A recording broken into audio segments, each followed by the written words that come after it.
ಎಲ್ಲರಿಗೂ ನಮಸ್ಕಾರಗಳು. ಅಂತಾರಾಷ್ಟ್ರೀಯ ಯೋಗ ದಿನಾಚರಣೆಯ ಪ್ರಬಂಧ ಭಾಷಣ. ಈ ವಿಡಿಯೋ ಇಷ್ಟ ಆಗಿದ್ದಲ್ಲಿ ವಿಡಿಯೋಕ್ಕೆ ಒಂದು ಲೈಕ್ ಮಾಡಿ, ಶೇರ್ ಮಾಡಿ, ಸಬ್ಸ್ಕ್ರೈಬ್ ಮಾಡಿ, ಸಪೋರ್ಟ್ ಮಾಡಿ. ಯೋಗವು ಮನಸ್ಸು ಮತ್ತು ದೇಹವನ್ನು ಸಂಪರ್ಕಿಸುವ ಪ್ರಾಚೀನ ಕಲೆ. ಇದು ನಮ್ಮ ದೇಹದ ಅಂಶಗಳನ್ನು ಸಮತೋಲನಗೊಳಿಸುವುದು. ಯೋಗವು ಮನಸ್ಸು ಮತ್ತು ದೇಹವನ್ನು ಸಂಪರ್ಕಿಸುವ ಪ್ರಾಚೀನ ಕಲೆ. ಇದು ನಮ್ಮ ದೇಹದ ಅಂಶಗಳನ್ನು ಸಮತೋಲನಗೊಳಿಸುವುದು. ಯೋಗವು ನಮ್ಮ ದೇಹದ ಮೇಲೆ ಮತ್ತು ಮನಸ್ಸಿನ ಮೇಲೆ ನಿಯಂತ್ರಣ ಸಾಧಿಸಲು ಸಹಾಯ ಮಾಡುತ್ತದೆ. ವಿವರಣೆ: ಜೂನ್ 21 ಅಂತಾರಾಷ್ಟ್ರೀಯ ಯೋಗ ದಿನವೆಂದು ಸಂಯುಕ್ತ ರಾಷ್ಟ್ರ ಸಂಸ್ಥೆಯು ಘೋಷಿಸಿತ್ತು. ಜೂನ್ 21 ಅಂತಾರಾಷ್ಟ್ರೀಯ ಯೋಗ ದಿನವೆಂದು ಸಂಯುಕ್ತ ರಾಷ್ಟ್ರ ಸಂಸ್ಥೆಯು ಘೋಷಿಸಿತು. ವಿಶ್ವಸಂಸ್ಥೆ ತಮ್ಮ ಭಾಷಣದಲ್ಲಿ ವರ್ಷದ ಅತಿ ದೀರ್ಘ ದಿನವಾದ ಜೂನ್ 21 ವಿಶ್ವ ಯೋಗ ದಿನ ಆಚರಿಸುವಂತೆ ಕರೆ ನೀಡಿದ್ದಾರೆ. ವಿಶ್ವಸಂಸ್ಥೆಯು ತಮ್ಮ ಭಾಷಣದಲ್ಲಿ ವರ್ಷದ ಅತಿ ದೀರ್ಘ ದಿನವಾದ ಜೂನ್ 21 ವಿಶ್ವ ಯೋಗ ದಿನ ಆಚರಿಸುವಂತೆ ಕರೆ ನೀಡಿದ್ದಾರೆ. ಮಹತ್ವ: ಒಂದು ಯೋಗ ದಿನಾಚರಣೆಯ ಮಹತ್ವ ನೋಡಬೇಕಾದ್ರೆ, ಯೋಗ ಮಾಡುವುದರಿಂದ ಪ್ರತಿಯೊಬ್ಬರಲ್ಲಿ ತಾಳ್ಮೆ, ಸಹನೆ, ಸಂತೋಷ, ಶಾಂತಿ ಭಾವನೆ ಹೆಚ್ಚಾಗುತ್ತದೆ. ಯೋಗ ಮಾಡುವುದರಿಂದ ಆರೋಗ್ಯ ಚೆನ್ನಾಗಿರುತ್ತದೆ.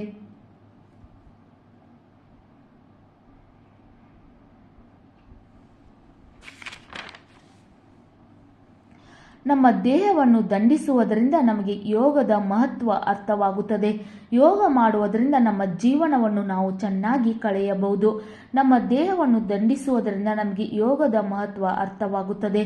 ಯೋಗ ಮಾಡುವುದರಿಂದ ನಮ್ಮ ಜೀವನವನ್ನು ನಾವು ಚೆನ್ನಾಗಿ ಕಳೆಯಬಹುದು.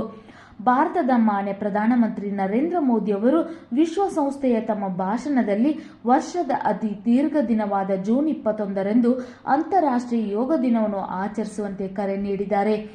ಯೋಗವು ಜ್ಞಾನ ಮತ್ತು ವಿಶ್ರಾಂತಿ ಪಡೆಯಲು ನಮಗೆ ಸಹಾಯ ಮಾಡುತ್ತದೆ. ಯೋಗವು ನಮ್ಮ ಮನಸ್ಸಿನ ಮೇಲೆ ಮತ್ತು ದೇಹದ ಮೇಲೆ ನಿಯಂತ್ರಣ ಮಾಡಲು ಸಹಾಯ ಮಾಡುತ್ತದೆ. ಯೋಗ ಮಾಡುವುದರಿಂದ ರೋಗಗಳು ಬರುವುದಿಲ್ಲ. ಯೋಗ ಮಾಡುವುದರಿಂದ ನಾವು ಬುದ್ಧಿವಂತರಾಗಲು ಸಾಧ್ಯವಿಲ್ಲ. ನಮ್ಮ ದೇಹವನ್ನು ದಂಡಿಸುವುದರಿಂದ ನಮಗೆ ಯೋಗದ ಮಹತ್ವ ಅರ್ಥವಾಗುತ್ತದೆ. ಯೋಗ ಮಾಡುವುದರಿಂದ ನಮ್ಮ ಜೀವನವನ್ನು ನಾವು ಚೆನ್ನಾಗಿ ಕಳೆಯಬಹುದು. ಭಾರತದ ಮಾನ್ಯ ಪ್ರಧಾನಮಂತ್ರಿ ನರೇಂದ್ರ ಮೋದಿ ಅವರು ವಿಶ್ವಸಂಸ್ಥೆಯ ತಮ್ಮ ಭಾಷಣದಲ್ಲಿ ವರ್ಷದ ಅತಿ ದೀರ್ಘ ದಿನವಾದ ಜೂನ್ 21 ಅಂತಾರಾಷ್ಟ್ರೀಯ ಯೋಗ ದಿನವನ್ನು ಆಚರಿಸುವಂತೆ ಕರೆ ನೀಡಿದ್ದಾರೆ. ಯೋಗವು ಜ್ಞಾನ ಮತ್ತು ವಿಶ್ರಾಂತಿ ಪಡೆಯಲು ನಮಗೆ ಸಹಾಯ ಮಾಡುತ್ತದೆ. ಯೋಗವು ನಮ್ಮ ಮನಸ್ಸಿನ ಮೇಲೆ ಮತ್ತು ದೇಹದ ಮೇಲೆ ನಿಯಂತ್ರಣ ಮಾಡಲು ಸಹಾಯ ಮಾಡುತ್ತದೆ. ಯೋಗ ಮಾಡುವುದರಿಂದ ರೋಗಗಳು ಬರುವುದಿಲ್ಲ. ಯೋಗ ಮಾಡುವುದರಿಂದ ನಾವು ಬುದ್ಧಿವಂತರಾಗಲು ಸಾಧ್ಯವಾಗುತ್ತದೆ.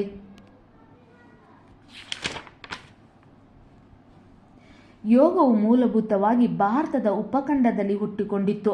ಇದು ಮೂಲತಃ ಶಿಸ್ತುಬದ್ಧ ಕ್ರಿಯೆ ಎಂದು ಹೇಳಲಾಗುತ್ತದೆ.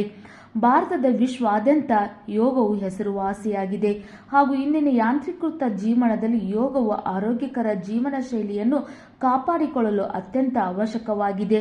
ಉಪಸಂಹಾರ: ಯೋಗ ಅಭ್ಯಾಸವು ತುಂಬಾ ಲಾಭದಾಯಕವಾಗಿದೆ. ದೈಹಿಕವಾಗಿ ಮತ್ತು ಆಧ್ಯಾತ್ಮಿಕವಾಗಿ ನಿಮ್ಮ ಜೀವನವನ್ನು ಉತ್ತಮಗೊಳಿಸುವುದು ಸಾಮರ್ಥ್ಯವನ್ನು ಹೊಂದಿದೆ.